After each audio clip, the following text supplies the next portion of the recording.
Da li znate da 2/3 najvećih firmi u Srbiji na prosečno uloženih 100 evra u biznis naprave manje od 10 evra profita? Ili u prevodu oplode kapital po stopi prinosa od oko 10% godišnje.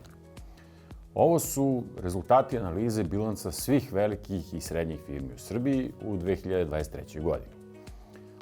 Ako pogledamo još dublje, vidjet ćemo da polovina svih velikih i srednjih firmi, inače ovo su firme koje čine oko 3% svih firmi u Srbiji, ali prave oko 70-80% profita cijele naše privrede. Bilansi su im provereni od strane nezavisnih revizora i tako dalje. Znači, najveće i najozbiljnije firme, polovina svih tih firmi pravi prinos koji je manji od skromnih 6,5%. Šta nam ovo govori? Ovaj prinos je tek nešto malo bolji od kamate koju banke naplaćuju na kredite odobrene privredi. Prevodu prenisko, imajući u vidu rizike sa kojima se privrednici nose.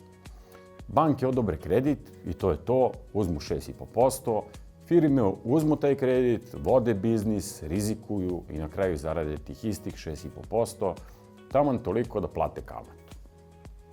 I ovo mi je slika i prilika kako se u Srbiji upravlja poslovnim financijama.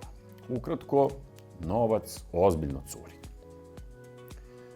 Moje ime je Dejan Ćirković, imam preko 15 godina iskustva u svetu finansija i u ovom videu pomoći ću vam da otkrijete koliko novca curi, gde i kako da to rešite.